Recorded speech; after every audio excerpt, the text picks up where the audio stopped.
Spy Stories with Srijan. Welcome to yet another episode of spy stories with Srijan.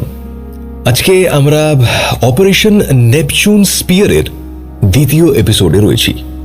Operation Neptune spear was basically a retaliatory operation by the United States of America, USA, যাতে involve ছিল US government quite obviously, এছাড়া central intelligence agency মানে CIA, special activities division, US naval special warfare development group বা DEVGRU, যাকে abbreviated ফর্মে বলা হয়।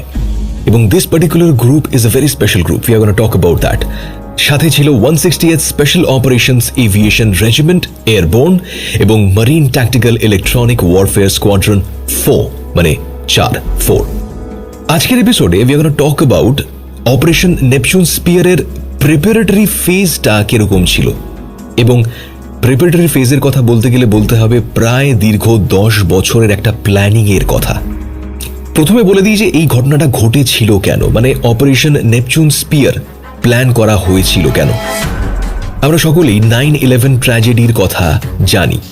9/11 এমন একটি ট্র্যাজেডি যা আমেরিকার সাইকিতে, আমেরিকার হিস্ট্রিতে, আমেরিকার মানুষের মনে একটি পার্মানেন্ট ক্ষত বা স্কার এঁকে দেয়, বলা ভালো খোদাই করে দেয়।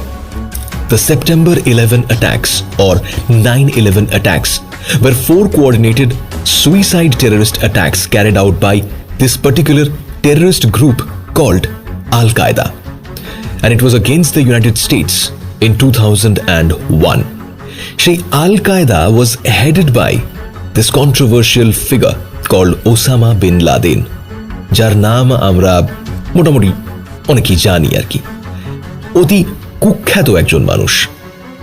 19 জন টেররিস্ট এই পার্টিকুলার অ্যাটাকটায় ইনভলভ ছিল এবং আমেরিকার মানুষ ভীত সন্ত্রস্ত হয়ে গিয়েছিলেন, এতটাই যে তাদেরকে সেই ট্রমা থেকে বার করে আনার জন্য আমেরিকান গভর্নমেন্টকে বিভিন্ন ধরনের অ্যাপ্রোচ এবং হিলিং প্রসেসের মধ্যে দিয়ে আমেরিকার মানুষজনকে নিয়ে যেতে হয়। আমেরিকান গভর্নমেন্ট একটি পণ করেছিল সেদিনকে যে যারা এই নৃশংস হত্যাকাণ্ডটি ঘটিয়েছিল, সেই পালের গোদা যে ছিল, এই পুরো অপারেশনের মাথা যে ছিল অর্থাৎ ওসামা বিন লাদেন, তাকে খুঁজে বার করবেই। ওসামা বিন লাদেনকে ক্যাপচার বা অ্যারেস্ট করবেই, ডেড অর অ্যালাইভ। ফলত একটি ম্যানহান্ট শুরু করে USA, manhunt for Osama bin Laden. এবং সেটি প্রায় দীর্ঘ 10 বছরের একটি প্ল্যানিংয়ের পর সম্ভব হয়েছিল ওসামা বিন লাদেনকে লোকেট করা, মানে খুঁজে পাওয়া। কি করে ওসামা বিন লাদেনকে খুঁজে পেয়েছিল আমেরিকান গভর্নমেন্ট এবং সিআইএ, সেটা নিয়েই আজকের অপারেশন নেপচুন স্পিয়ারের দ্বিতীয় এপিসোড। ওসামা বিন লাদেনকে লোকেট করা নিয়ে বিভিন্ন ন্যারেটিভস প্রকাশ্যে আসে। তার মধ্যে একটি ছিল এইটা যে হোয়াইট হাউস এবং সিআইএ ডিরেক্টর জন ব্রেনন বলেছিলেন, the process began with a fragment of information, যেটি সামনে এসেছিল ইন 2002 অর্থাৎ সেপ্টেম্বর 11 অ্যাটাকের 1 বছর বাদে, resulting in years of investigation. This account stated that by September 2010, these leads followed a courier to the Abbottabad compound, where the US began intensive multi-platform surveillance. সেই particular compound Abbottabad, which was in Pakistan, which is in Pakistan rather.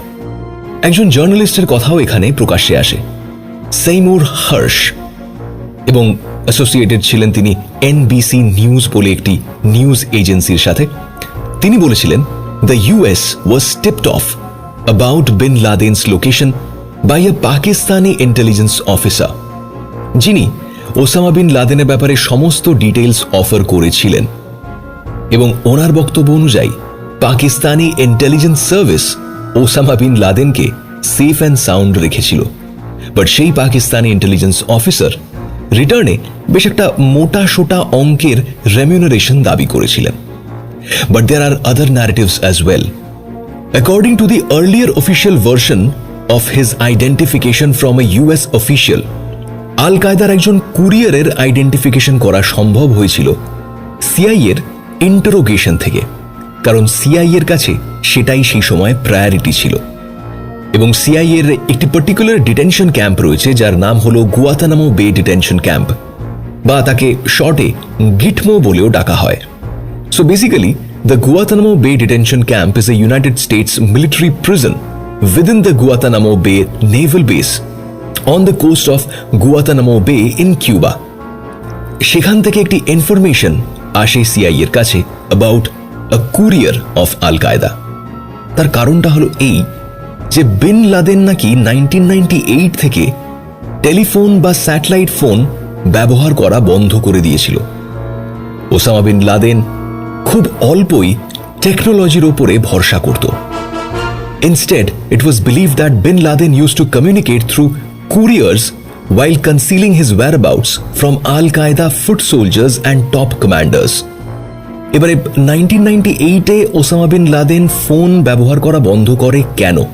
তার কারণ USA at that point of time had launched missile strikes against his bases in Afghanistan in the month of August of that year. এবং সেই অ্যাটাকটা করা সম্ভব হয়েছিল তার কারণ Osama bin লাদেনের একজন অ্যাসোসিয়েটের স্যাটেলাইট ফোনকে ইউএস ট্র্যাক করে ফেলেছিল। যাই হোক, the US official had stated that by 2002 যারা ইন্টারোগেটর্স ছিল of CIA and other agencies had heard uncorroborated claims about an Al Qaeda courier যার নাম ছিল আবু আহমদ আল কুওয়াইতি। কখনো কখনো তাকে আবার শেখ আবু আহমদ বলেও রেফার করা হতো, ফ্রম কুয়েত। সিআইএ এর একজন ডিটেইনি ছিল, মানে সিআইএ একজনকে ধরে রেখেছিল যার নাম ছিল মোহাম্মদ মানি আহমদ আল Qahtani. was basically a Saudi citizen who was detained as an Al-Qaeda operative for 20 years in the United States Guantanamo Bay detention camp in Cuba. তার মুখ থেকে এই আবু আহমদ আল কুওয়াইতির নাম ইন্টারোগেটরসরা জানতে পারে। And this particular detainee was interrogated for 48 days straight. 2002 সালের 23 November থেকে শুরু করে 2003 সালের 11 জানুয়ারি পর্যন্ত। At some point during this period, Al Qahtani তার ইন্টারোগেটরসদেরকে আল কুওয়াইতির নাম বলেছিল, who was a part of the inner circle of Al Qaeda. পরবর্তী সময় 2003 সালে খালিদ শেখ মোহাম্মদ, অনেক সময় তাকে আবার KSM মানে তার ইনিশিয়াল দিয়েও ডাকা হয় আর কি, was a terrorist and the former head of propaganda for Al Qaeda. তাকেও সেই ইউনাইটেড স্টেটস গুয়াতানামো বে ডিটেনশন ক্যাম্পে ধরে রাখা হয়েছিল আন্ডার টেররিজম রিলেটেড চার্জেস। সেও আল কুওয়াইতির নাম তার ইন্টারোগেটরসদেরকে বলে, কিন্তু সে বলে যে সেই আল কুওয়াইতি নাকি সেই সময় আর অ্যাক্টিভ ছিল না আল কায়দাতে। According to another US official, 2004 সালে another prisoner named Hassan Ghul, who was born by the name Mustafa Haji Muhammad Khan, was a Saudi-born Pakistani member of Al Qaeda. সেও রিভিল করেছিল বিন লাদেনের ব্যাপারে একটা particular information that bin Laden relied on a trusted courier known as Al Kuwaiti. Ghul বলেছিল Al Kuwaiti was a close associate of bin Laden as well as Khalid Sheikh Mohammed and Mohammed's successor Abu Faraj al Libbi. Ghul এটাও জানিয়েছিল যে আল কুওয়াইতিকে নাকি বেশ কিছুদিন যাবৎ দেখতে পাওয়া যায়নি, এবং সেই ইনফরমেশন থেকে ইউএস অফিসিয়ালসরা সাসপেক্ট করেছিল যে হয়তো আল কুওয়াইতি নামে সেই কুরিয়ার বিন লাদেনের সঙ্গেই ট্রাভেল করছে। মাল্টিপল সোর্স থেকে এই একই নাম পাওয়ার পর ইউএস অফিসিয়ালস এই নামটার ওপরে ফোকাস করা শুরু করে।